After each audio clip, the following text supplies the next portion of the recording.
Look at the thing in your kitchen right now. Somebody invented it. And in almost every case, that somebody died with nothing. Not because the idea failed, because the idea worked. It worked so well that a company took it, scaled it, and kept the money. 12 things you use constantly, and what the people who invented them actually got. Number 1. The chocolate chip cookie. In the 1930s, Ruth Wakefield ran an inn in Massachusetts. She chopped up a bar of chocolate and dropped the pieces into her dough, expecting them to melt. They did not melt. They held their shape, and the cookie became famous. Nestle noticed something strange. In her corner of America, sales of their chocolate had gone vertical. So they made her a deal. They would print her recipe on every bag of chocolate they sold. And the story goes that she was paid $1. $1 and a lifetime supply of chocolate. That recipe is still on the bag today. Americans eat about 7 billion of those cookies a year. Number 2. The barcode. Two graduate students, Joseph Woodland and Bernard Silver, patented it in 1952. The idea came to Woodland on a beach, dragging his fingers through the sand. Dots and dashes, pulled down into thick and thin stripes. The problem was that 1952 had no cheap way to read them. No lasers. No computers at the checkout. So in 1962 they sold the patent to Philco for $15,000. Silver died the following year. He was 38. The patent expired in 1969. 5 years later, a pack of gum was scanned in Ohio. Today barcodes are scanned billions of times every single day. Number 3. Monopoly. The game was invented by a woman named Lizzie Magie in 1904. And here is the part that never fits on the box. She designed it as a warning about landlords. It had 2 sets of rules. In one, everybody prospered when wealth was shared. In the other, one player slowly bankrupted everyone else. Guess which version people actually wanted to play? 30 years later, an unemployed man named Charles Darrow sold his own version to Parker Brothers and became the first millionaire game designer in history. Parker Brothers then tracked down the original patent to clean up the paperwork and bought her game for $500. She was still alive when it became the biggest board game in the world. She gave interviews trying to explain that the game was hers. Nobody was interested. Number 4. Karaoke. In 1971, a musician in Kobe named Daisuke Inoue had a problem. Businessmen kept asking him to play backing music so they could sing. So he built a box, an amplifier, a coin slot, and a tape machine. He built 11 of them, rented them to bars, and never patented any of it. He simply never thought of it as an invention. It was a fix for a nuisance. Other companies copied the box within months. Karaoke became an industry worth billions a year. Decades later, he said he was fine with it, because he had invented a way for people to be happy together. In 2004, they gave him an Ig Nobel Peace Prize for teaching people to tolerate each other. Number 5. Insulin. Before 1922, type 1 diabetes was a death sentence for a child. In Toronto, Frederick Banting and Charles Best isolated the hormone that keeps you alive. Children in comas woke up on the same afternoon their parents had been told to say goodbye. Then came the question of who owned it. They sold the patent to the University of Toronto. Banting's position was simple. Insulin belonged to the world, not to him.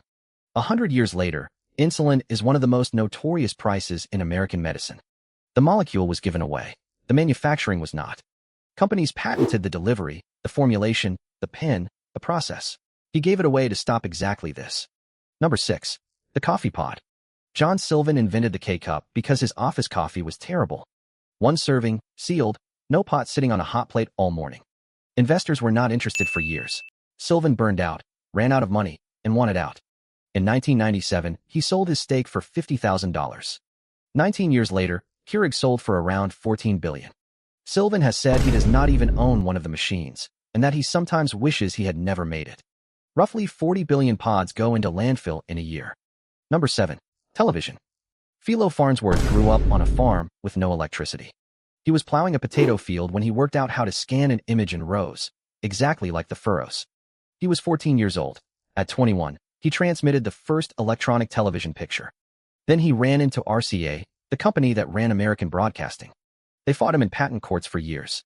He won, and RCA finally paid him a license in 1939. Then the war came, television production stopped, and his patents ran out. By the time there was a television in every living room, he had nothing left to charge for. He died in debt.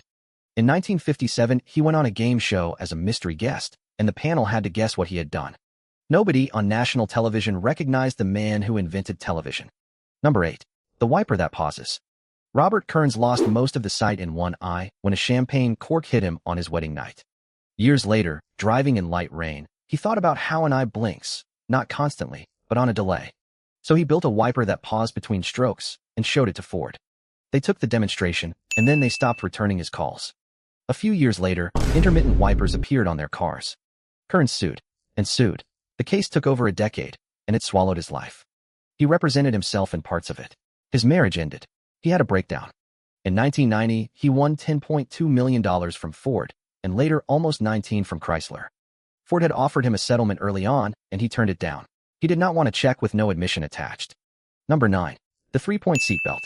Before 1959, cars had a lap belt, if they had anything at all. In a crash, it held your hips and folded the rest of you forward. A Volvo engineer named Nils Boland designed the belt you wear today. Across the chest, across the hips, buckled with one hand, and it works on anybody. Then Volvo did something companies almost never do. They opened the patent, free, to every car maker on Earth. Their reasoning was that the belt was worth more as a standard than as an advantage. It is estimated to have saved over 1 million lives. This is the one story here where nobody was robbed. Number 10. Penicillin. Alexander Fleming found the mold in 1928, but finding it and making it are different problems. It took Howard Florey and Ernst Chain over a decade to turn it into medicine, and they chose not to patent it. The view was that you do not put a private toll on a cure during a war. American companies then patented the production process instead. So Britain ended up paying royalties to manufacture the drug it had discovered. The scientists got the Nobel Prize. The corporations got the production line. Penicillin is credited with saving somewhere around 200 million lives. Number 11. Tetris. Alexei Pajitnov wrote it in 1984 at a Soviet computer center in Moscow. He worked for the state, on state machines, so the state owned what he made. The game spread by floppy disk, office to office, country to country, with no company behind it. Then Nintendo put it in the box with the Game Boy. 35 million copies moved with that little gray machine. Pajitnov received nothing for about 10 years. In 1996, the rights finally came back to him, and he formed the Tetris company. He is the rare one who eventually got paid, a decade late, for the best-selling puzzle game ever made. Number 12. The thing you are using right now. Tim Berners-Lee built the World Wide Web at a physics lab in Switzerland. Pages, links, addresses, the whole grammar of the internet you touch every day. In 1993, CERN put it into the public domain. No license, no royalty, no permission, forever. That single decision is why the web ate the world instead of staying in a lab. A licensed web would have been a product.